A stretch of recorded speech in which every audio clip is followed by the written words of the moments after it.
Beneath the ordinary world lies a veil, and behind it, the voices of the lost still whisper. We are your guides into the shadows, where true crime meets the paranormal.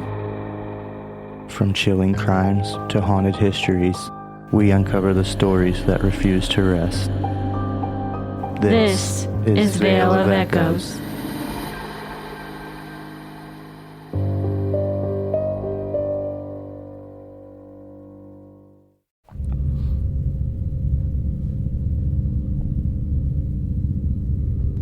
Some hotels feel empty at night. This one feels aware. Guests say it starts small. A door you locked, now open. A chair that wasn't there, now facing the bed. People wake up with the feeling that someone is in the room with them. Not watching, waiting.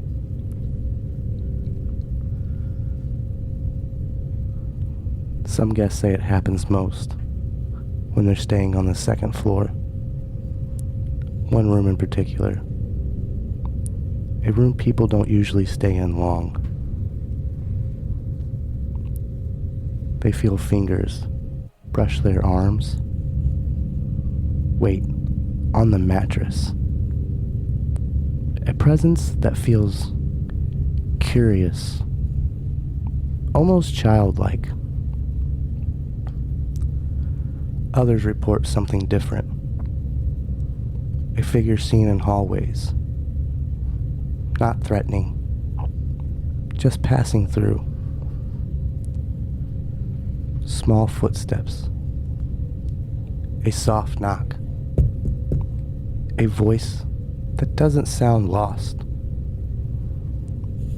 Staff says the presence isn't dangerous, just persistent. Like someone who never learned they were supposed to leave. This building has been many things.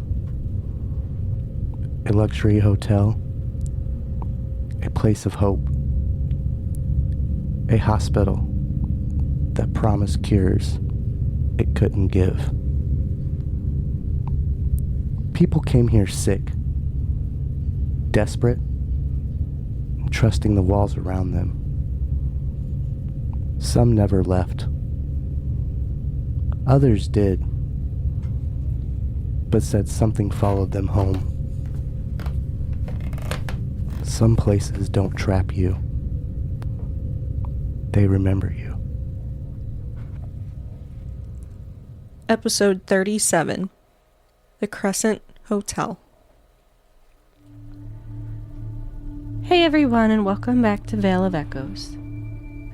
I'm Lindsay. I'm Zach. And I'm Bria. Here on Veil of Echoes, we take our time with stories that sit on the edge of history and the unexplained, places where truth, belief, and unanswered questions overlap. And tonight's story lives squarely in that space. At the top of the hill, in Eureka Springs, Arkansas, sits a building that has watched more than a century of people pass through its doors. It's been a luxury destination, a retreat for the wealthy, a place people travel to believing comfort and healing waiting for them at the end of the road. But for many guests, the Crescent wasn't just somewhere you stayed. It was somewhere that stayed with them. What makes this location so unsettling isn't just the number of reported encounters, it's how personal they are. People don't just describe shadows or strange noises. They describe hands brushing their arms, weight on the bed, voices close enough to answer. And whether those experiences are paranormal, psychological, or something in between, they follow a pattern that's hard to ignore. Because the history of this building isn't just architectural, it's human. People come here vulnerable, sick, desperate for answers. They trusted those who promised healing, and in many cases, that trust came at a cost. And when you walk these halls today, that history doesn't feel distant. It feels present. Tonight, we're stepping inside the Crescent Hotel to trace its past, examine the stories that refuse to fade, and explore why so many people have convinced that whatever they encountered here knew exactly who they were. Before we begin, a quick content warning. This episode includes discussions of illness, death, unethical medical practices, and paranormal experiences that some listeners may find unsettling. Listener discretion is advised. We tell these stories not to sensationalize suffering, but to acknowledge the lives affected and the truths that were buried. And if you've been walking through the veil with us, thank you. Every listen, follow, review, and share helps keep this podcast alive and helps these stories reach the listeners who are meant to hear them. And if there's a location, case, or experience, true crime or paranormal, that stayed with you, You can reach out to us on Instagram, TikTok, or Facebook at Veil of Echoes Podcast. Your suggestion might be the next story we bring into the light. To understand what the Crescent became, You first have to understand what this hill was meant to hold. before there was a hotel here, before there were staircases, porches, or numbered rooms, this hill stood above Eureka Springs, quiet and wooded, overlooking the White River Valley. The air is different up here, cooler, thinner, and in the late 1800s, people believed that difference mattered. Eureka Springs was already known as a place people came to heal. Natural springs believed to have medicinal qualities that drew visitors from across the country. People suffering from chronic illness, respiratory problems, exhaustion, and disease medication couldn't yet explain. Doctors recommended it, newspapers praised it, and families traveled days to reach it, believing that rest, fresh air, and distance from the city could restore what modern life had taken. as the town grew, so did the idea that Eureka Springs wasn't just a stop along the way. It was a destination. By the mid-1880s, investors saw an opportunity. High above the town, on the tallest hill, they envisioned something grand, a luxury resort designed not for treatment, but for comfort. The Crescent Hotel was built by the Eureka Springs Improvement Company, with financial backing tied to interest from the St. Louis-San Francisco Railway, known as the Frisco Railroad. Rail travel made destinations like this possible. If you could bring people here efficiently, you could sell them the idea of rest. Construction began in 1885, and when the hotel opened in 1886, it was immediately positioned as something exceptional. It was marketed as the finest hotel west of the Mississippi. The building itself reflected that promise. Massive native limestone walls, Victorian architecture with sweeping verandas, arched windows designed to let in light, air, and expansive views of the valley below. Inside, guests found luxuries rare for the region at the time: electric lighting, indoor plumbing, formal dining rooms, and large communal spaces meant for rest and socializing. This wasn't a hospital. It was meant to feel like an escape. Guests arrived by carriage, climbing the hill toward a building that seemed to rise out of the trees. From the porches, the town below felt distant, smaller, contained. They came here to breathe easier, to sleep better, to slow down in a world that was changing faster than people could adapt. And for a time, the Crescent delivered exactly what it promised. But even in those early years, something else was happening in Eureka Springs. The sick kept coming. Not just travelers looking for rest, but people searching for cures. people with chronic conditions, people with terminal diagnosis, people who were running out of options. As belief in the healing power of the region grew, so did desperation. And desperation has a way of reshaping places, especially places built on hope. Over the next few decades, the Crescent struggled financially. It changed owners, closed and reopened. Its identity began to blur as the town's reputation as a healing destination intensified. What started as a luxury resort was slowly being pulled toward a different purpose. One it was never designed for. This part matters, because when people talk about the Crescent today, about the heaviness they feel in certain rooms, about the intimacy of the encounters, they aren't just reacting to ghost stories. They're reacting to a building born from belief. Belief in healing, belief in authority, belief that if you came far enough and trusted the right people, you could be saved. And that belief was about to be exploited. The Crescent didn't become a place of suffering overnight. It was convinced to become one. The Crescent didn't become a hospital because it was equipped to be one. It became a hospital because people believed it could be. By the 1930s, the building had already lived several lives. A luxury resort, a women's college, periods of closures and reinventions. And then, in 1937, it was taken over by a man who understood something dangerous, how badly people wanted to be cured. His name was Norman G. Baker. He was not a doctor. He had no medical degree, no medical training of any kind. What he did have was confidence, money, and a powerful voice, one he had already used on the radio to convince thousands that modern medicine was lying to them. Baker marketed himself as a truth teller. He claimed doctors were hiding a cure for cancer, that science was corrupt, that he alone had discovered a treatment that worked. For people facing terminal illness or watching someone they loved fade, that message didn't sound reckless. It sounded hopeful.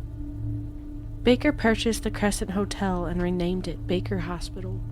To the public, it was presented as a sanctuary, a last chance. Patients traveled to the Crescent from across the country. Some by train, some by car, some already too weak to walk on their own.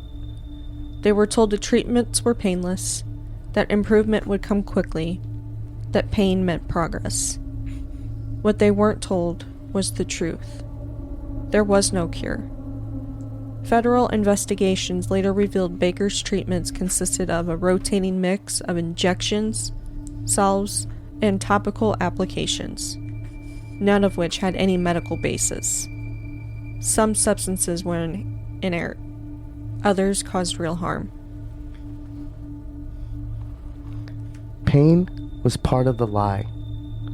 Patients described intense burning after injections, swelling beneath the skin, open sores that wouldn't heal.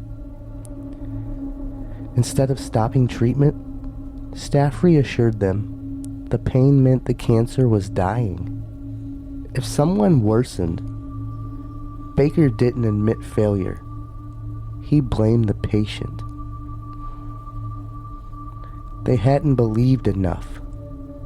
They hadn't followed the instructions closely enough. They had waited too long. This guy sounds psycho. Piece of shit. I'm gonna blame you for my fuck up. It kind of reminds me of, did you watch the new Saw, Lindsay? Nope. You know, whenever... John, yes. Anyways, remember he had cancer, then he was told by that one person who... That's yes, why he went down to Mexico, didn't he? And he started seeking treatment, but they were giving false treatments because no one was... And then he came back and killed all of them. Because he was dying. Anyways. So yeah, that's what it reminded me of. Well, I mean, that happened a lot back in those days. People were hopeful. That happens today in 2026. That happens. Yeah. That's probably happened 3 or 4 times, and it's only January. It's sad. Probably more than that. Probably put that by millions. He was just, in his mind, just one month, obviously. Well, because greed's the power over everything. People come in for hopeful. Right. That they're going to have a cure, that they're going to get help, that something's going to give them that little longer lasting light. Yep. And these people just bring them in knowing they're just here so I can collect their money. It's awful. They're not looking for a cure. They're pushing shit to hope something sticks. So if something does stick, they'll take complete fucking... I don't even know the word I'm looking for now. They'll admit that they did that. When they did something right, they're going to take credit for it. They're going to be like, yeah, I did that. I cured his cancer, but they're injecting him with all this shit that's killing him. It's like, well, he didn't follow my steps closely enough. He didn't listen to what I told him. They told people that's the pain. They're saying that it's painful. Oh, that's the cancer dying. Well, that's how all doctors, I mean, most doctors are still that way. It's like, well, he didn't follow the instructions well enough. It's like, you probably didn't give the instructions well enough. Not everyone went to medical school. Not everyone has a degree, a doctorate. Not people don't know this stuff. Like, some people you got to be straight blunt with, or you got to dumb yourself down to speak to them. Yeah. It's just how it is. Yeah, I get it. It's just really, you just got to know what you're talking about. I mean, you watch those TikToks that some of them are just skits, but where they're like, is there dairy in milk or something? And you're like, that's all. Yeah, it's all dairy. What do you mean? Yeah. Yeah. It's like, man. Patients were isolated. Visits were restricted. Letters were delayed. Families were told quiet was necessary for healing. But isolation served another purpose. It kept questions from spreading. It kept doubt from entering the room. And it made patients dependent on the people hurting them. Some signed over money, property, life savings meant for families who believed recovery was coming. Hope came at a cost. Deaths at Baker's hospital were not rare. They were expected. But they only weren't openly acknowledged. Families were told treatments had failed, but not how or why. There were no transparent records, no honest explanations. Bodies were sometimes moved quietly, and at night. The hospital operated behind closed curtains. Windows were covered. Staff were instructed not to speak openly. Suffering happened quietly, room by room. This wasn't chaos. It was controlled. Patients didn't die suddenly. They died slowly, confused, trusting, in pain they were told to accept. And when people talk about the Crescent today, about the heaviness in certain rooms, about the intimacy of the encounters, this is what they're reacting to. Not just ghosts, but betrayal. A place where trust was broken deliberately. In 1940, the federal government intervened. After years of investigation, Norman Baker was charged with mail fraud. The trial exposed the truth. He had knowingly deceived patients, knowingly profited from false claims, knowingly allowed people to suffer. Baker was convicted and sentenced to prison. Baker Hospital was shut down, and the operation ended. Baker didn't need to restrain people. They stayed because they believed him. So, if you were told the pain meant you were healing, how long do you think you'd believe it? I'm gonna tell you right now, I'm not gonna believe that shit at all. I know. Well, no, because, like... I just feel bad because, like, these people, I mean, what do they have to lose, you know? So they just... Yeah, they just... Exactly, they go in there already... Most of them already have terminal illnesses. How can that guy just watch all these terminally ill people walk through their doors, have a smile on their face? Money is the root of all hopeful? evil. Oh, yeah. But I could not live with myself. Well, he did. He lived comfortably. He kept lying to him, kept bringing him in just so he can keep that money flowing. Like, awful. I couldn't. No. Gotta keep some money coming in some way, somehow. Some people... I don't know, that's a death. Like prostitutions, others like being bounty hunters. I mean... This guy was... evil. Murdering people.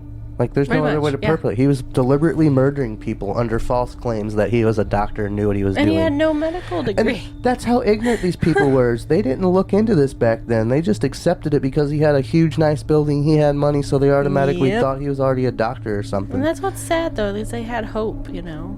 Well, yeah, because they had nothing else. When you get diagnosed with a terminal illness, it's like, all right, well, soon. What else do I have to lose, you know? How long? You gave me 6 months. I'm looking to be gone right about this time June. Yeah. Yep. Yeah, it's depressing because, like, false hope is a big, big, big no-no. Yeah. After Baker left, the Crescent reopened. And that's when people started noticing something had changed. When Norman Baker left, the Crescent didn't immediately come back to life. The hospital was shut down. The patients were gone. And for a while, the building sat in an in-between state. During World War II, it wasn't operating as a hotel at all. No guests, no tours, no stories being told. Just a massive structure on a hill, quiet for the first time in years. The suffering had ended. And what followed wasn't relief. It was silence. Rooms that had once been occupied day and night went dark. Hallways emptied. The building settled into itself. And then, in 1946, the Crescent reopened under new private ownership with no connection to Baker or his operation. It was meant to be a return to normal. Guests checked in again, staff were rehired, lights came back on. On paper, the Crescent was simply a hotel once more. But almost immediately, people noticed something felt off. Not dramatic, not violent, just altered. Staff were the first to say it out loud. They heard footsteps on empty floors, doors opening and closing without explanation, elevators stopping at floors no one had selected. Some areas felt heavier than others. Not cold, just occupied. Guests started reporting similar things, often without knowing the building's history, waking in the night with the sense that someone was in the room, not watching, not threatening, just present. Some felt the weight of someone sitting on the edge of the bed. Others felt a hand brush their arm. Gentle, brief, gone before they could react. When the lights came on, no one was there. What's important is that these reports didn't come from one year, or one group of people. They stretched across decades. Different staff, different guests, different generations. The details changed slightly, but the feeling stayed the same. Not fear, but awareness. The Crescent wasn't erupting with activity. It wasn't chaotic. It was consistent. As if the building, after years of silence, was adjusting to being lived in again. As if the return of people, laughter, voices, footsteps, had stirred something that never left. And that's when the story shifted. From strange sounds to encounters. From isolated moments to patterns. Certain floors, certain rooms, and eventually, names. Once people started paying attention, the Crescent Hotel started answering back. So if a place has held that much pain and suffering, do you think it ever truly empties? No. Kind of Never. reminds me of the doctor off of the first season of American Horror Story. Yeah.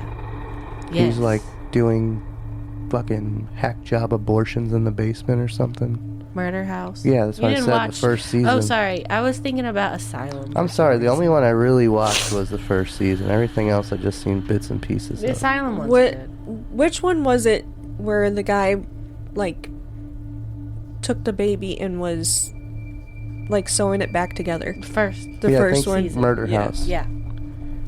I think I've seen most of Asylum and Freak Show, and I like those ones, but I've seen Murder House a few times this season.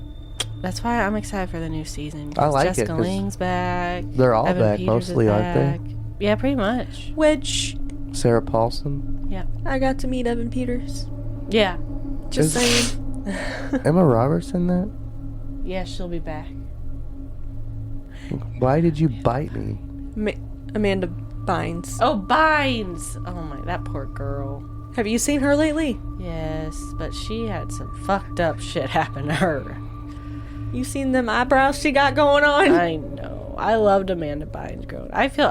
Whatever happened to her, man.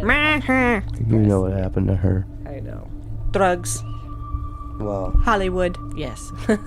Dan Schneider, or whatever the fuck his name was. Asshole. That guy. Now I'm not gonna get the out of my head.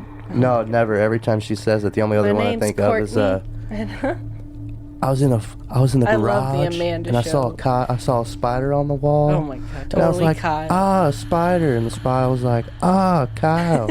I was like, oh fuck. Kyle. I love just that It's like show. it's a Knock, vocal knock. stem. That's what it is. Like yeah. like I sit there and I will go throughout the house and I'll go, Coral. Yeah. I know. Stay inside, Coral. I do the hi, I'm Paul Hi, I'm Paul. every time because that little three-eyed monkey. God, I remember that thing when it would come up. That was like the creepiest shit. Yeah, it was. The only other one I remember is mostly from Cartoon Network when he's like, ooh, stupid monkey. Yes. Yeah, that's in my Stupid head. People are like, monkey. you like Yep. monkeys? I'm like, I guess so because I remember those two a lot. Like me and Alex, my cousin Alex, anytime we see each other, we literally would start out our conversation with, "Damn, Daniel, back at it again with the white vans." Did you ever see that Vine? Oh my god, there's this kid that wears these white vans, and his friend comments on him every day Oh, by really? saying, "Damn, Daniel." That's It's funny. hilarious. I miss Vine. We used to watch that a lot. The That Vines. we do A lot of entertainment in a short time. Yeah. t-shirt time. It's t-shirt I don't remember time. that one either. Jersey Shore. I always remember that one guy. You're not fam anymore. Yeah. You're not fam. That was a funny one. What do you mean? Is that where Lance came from? I think so. The grandma? I believe so, Vines. Yeah. Because they used to do short ones, and then when TikTok came out, they started making them longer. Because that one guy, too, the You're Not Fam Anymore, he Yeah. did some Vines, and then I believe that the full extension of the Not Fam video is a TikTok. Yeah. Because it's way longer in 6 seconds. I think it was originally YouTube. But I also think of the video of those two guys arguing, and he goes, "It's the Wicked Witch of the East, bro." Like, oh. have you seen that I one? don't think I have either. I'm That one's missing out. fucking hilarious. They're literally So- arguing over the Wizard of Oz. Oh, fuck. I can't even remember so many that I used to watch, and then I tried to watch the highlights of some of the funniest ones. I was like, I don't remember this one. I need to watch some more. Well, there was Yeah. there was a kid that I would don't know why always they say, took it away. he would say, "Oh, my baddies. I found my baddies." Like, he literally was just making the most nonsense Random shit. Vine, and he was in a tree, and he goes, "I found my baddies." I thought that was where the Paul brothers came from, too, was Vines. Vine. Yep. Yes. Some presences here felt curious. Some felt like they never realized they were supposed to leave. Once people accepted that something was happening inside the Crescent, the stories began to change. Not louder, not more dramatic, more specific. Guests and staff stopped describing events and started describing encounters. Not something that passed through, something that remained. One presence is mentioned more than any other. People don't describe it as frightening. They don't describe it as threatening. They describe it as curious. Guests hear light footsteps moving quickly down hallways late at night, too light to belong to an adult. They hear soft knocking on doors, once, sometimes twice. Housekeepers report objects being moved just slightly. A towel folded differently. A suitcase shifted a few inches. Toys that weren't there before. Not hidden, placed. Some guests wake up to the feeling of someone sitting on the edge of their bed. A small wait, brief, almost hesitant.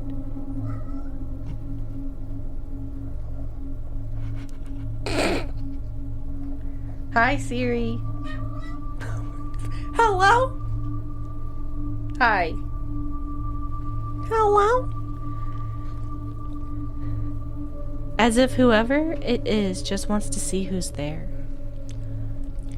Over time, staff began referring to this presence by a name. Not because it introduced itself, but because the activity was so consistent, so recognizable, that it felt like interacting with the same presence again and again. They call it Michael. Staff describe playful interruptions. Maintenance workers hear footsteps pacing them. Guests feel gentle tugs on blankets or taps on their arms while trying to sleep. What unsettles people isn't the activity itself. It's how normal it feels. Like sharing space with someone who doesn't understand they're gone. And then, there are the rooms. Not all of them. Just a few. Rooms where guests don't sleep well. Rooms staff hesitate before entering. Rooms where the air feels heavier the moment the door closes. One room is mentioned more than any other. Room 218. Guests staying in this room often report intense physical sensations. Pressure in the chest, sudden nausea, the unmistakable feeling of being watched closely. Some wake in the middle of the night unable to move, and others feel hands gripping their wrists, pressure on their shoulders, and the sensation of someone leaning over them. And what makes these reports difficult to dismiss is how consistent they are. Different guests, different years, same descriptions. Some believe the activity in this room is tied to a former patient. Others believe it's residual, pain replaying itself over and over in the same space. But there are encounters here that feel intelligent, reactive. Guests have described speaking out loud, asking whatever it is there to stop, and feeling the activity pause, as if something was listening, as if something understood. That's what separates these stories from simple hauntings. These presents don't perform. They don't announce themselves. They respond to attention, to fear, to curiosity. And once they realize they've been noticed, they don't always stop. Some guests report feeling followed after leaving the room, down the hallway, past the stairs, until the moment they step outside the building. And then, nothing. As if whatever is inside can't leave the hill, or doesn't want to. When people ask why the Crescent Hotel feels different from other haunted locations, this is why. The activity here isn't theatrical. It's intimate. It happens close enough to touch, close enough to respond, close enough to feel personal. And when you've experienced that, it's hard to believe nothing stayed behind.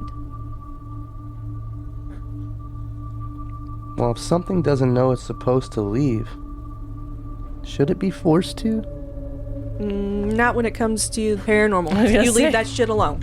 Exactly. It could be, I don't care if it's fucking Casper the Friendly Ghost. As soon as you tell him to leave, he's gonna turn in Casper the Demonic Bitch. Yep, like, excuse you, what'd you say? Like... Yeah, because attention gives them power. Yeah. And it seems the more you notice them, the more they become active. Well, that, and I mean, it seems like after the hospital scenario. Oh, yeah, you That's got a when lot of all fucking these hopeful people that got... bad juju energies Yep. erupted. Yeah. They got straight lied to because this guy knew he had no idea. He just wanted to make money. Yeah. Who knows what the fuck he was injecting them with? He probably didn't. Probably fucking formaldehyde and fucking Clorox. 'Cause, like, to burn. Like Pain's that. part of treatment, but like physical treatment, like physical therapy. Like normally when you have a pain inside your body and you go to the doctor, if it intensifies and gets worse, you're definitely not healing. No. And these guys are telling you, oh, that's part of the healing process. What healing process? Why do I hurt more than what I actually did Because before? the cancer is dying. Oh yeah, that's Yeah. definitely how that works. Because I am dying. Yeah. Yeah, the cancer's dying because my body's dying and I'm not going to be around too much longer. Those poor people are Like, listen, well, should I feel okay. it dying though? Should I feel Right. the cancer be dying in my blood right now? I Yeah. In feel my cells? veins are on fire. Yeah. Like that little place is, firecrackers are just pop, pop. Well, yeah. and the infection spread. Yeah. It's like, bro, this is all visible stuff that you just keep telling them, oh, this is trust the process. This is why I don't trust the process. No. I'm curious. How many people even died? Too many. That was a big hotel that he turned into a hospital just to say a hospital. He turned it into a fucking graveyard. Yeah, he did. He pretty much was H.H. Holmes, but he didn't have them stumble around. He knew exactly where they were and gave them freedom to come and go. It says while records from Norman Baker's fraudulent cancer hospital at the Crescent Hotel are sparse, historians have confirmed at least 42 deaths. Norman Baker, Norman Bates, Hotel. I was about to say, know. Norman. However, reports suggest the actual number of patient deaths is much higher, with over 300 patients known to have checked in but were never seen leaving. The doctor, Norman Baker, ran the hospital using a fake cancer cure consisting of ingredients like clover and watermelon seeds. I'm sorry. What? Clover and watermelon seeds? He was injecting these people with just fucking plants and seeds. Wow. I want to know where the watermelon seeds are coming into play on this as Ow. a cancer killer. Yeah. That seems like if something you put in your body could become cancerous. It says the morgue is The the, whole hotel's seed? basement. Now a popular part of ghost tours, served as the hospital's morgue. The ghosts, the high death toll is considered the source of the hotel's reputation as one of America's most haunted. So, like, this dude was just mashing up clovers with watermelon seeds. And they're like, oh, what is this, doctor? I can't tell you. It's a secret. It's the cure to cancer. What? It's gonna cure you. So did the cure change depending on the season when watermelons were in? Did we change it from watermelon to strawberry seeds or, Yeah, something a little more consistent. some apple seeds? It's apples usually all year round anyway. You think he would have thought about that? He's like, what's something we His have? cure was marketed as a miracle treatment, but was actually a useless mixture of red clover, watermelon seeds, corn silk, peppermint, glycerin, carbolic acid, water. So he's definitely causing way more damage than he was helping with. In 1940, a federal court ruled his treatments were a pure hoax and a swindle. Baker was convicted of mail fraud and served 4 years. What do they call that in Oh. the Old West? Don't they call that like snake oil? Because like they promise it's supposed to do something, Yeah. but it doesn't do anything. In 2019, hundreds of bottles of his elixir were unearthed behind the Crescent Hotel, confirming the ingredients reported in the original 1940 court case. You know, I remember when that happened. I remember reading something on that. I didn't even know. Yeah. That's What the wild. fuck? Yeah, because I remember they were Seeds. they were digging up in the That'd be cool to find behind like, it, and there was a bottle. bunch of medicine bottles in the ground. Huh. Ugh, that's Yep. creepy. I want to go there. I know. There's a lot of forbidden like treasures you're not supposed to have. Like, what are they gonna do if they don't know you have I them? wonder though? if why did they bury them? Obviously. He probably did Yeah, after he he got probably did. busted. Yeah. He's like, oh shit, where should I put? What should I do with this? He said, "Damn it, Jimmy, we gotta bury all this. This is not working." Damn it, Billy. What? What Wow. are you doing there, Billy? That is interesting. Yeah, that's The hell? like he Billy. didn't even put none of that seemed like actual medicine or ingredients to medicine. Billy, I told you to Did it say bury them in the front yard. Glycerin. Glycerin. The fuck does that do? It seems to me like he was putting stuff into people's blood cells to fucking block up their cells. Yeah. Like he was causing the cancer. That's crazy. Yep. False prophet. Oh, yeah. Today, people come here knowing the stories, but that doesn't mean they're prepared for how it feels. The Crescent is once again a working hotel. Guests check in at the front desk. Suitcases roll down the hallways. Lights glow from the windows at night. On the surface, it feels normal, but people still come here with a sense of awareness, as if the building asks something of them before they even reach their room. Some arrive out of curiosity, some out of skepticism, some because they didn't know the history at all, and many of them leave with the same quiet realization: this place feels inhabited. What's striking about modern reports is how restrained they are. People don't usually describe dramatic apparitions. They don't talk about screaming voices or violent encounters. They talk about sensations, pressure, movement, the feeling of being gently but deliberately noticed. Guests report waking to someone standing just out of view, feeling hands brush their arms while fully awake, hearing footsteps pace the hallway outside their door, then stop when they listen. Staff experiences are often more specific. Housekeepers report rooms that feel different the moment they step inside. Maintenance workers describe tools being moved while their backs are turned. Front desk employees receive late-night calls from guests reporting activity, only to find nothing visibly wrong when they arrive. Some staff members refuse to work alone at night, not because something always happens, but because sometimes it does. There are also stories tied to specific locations within the hotel.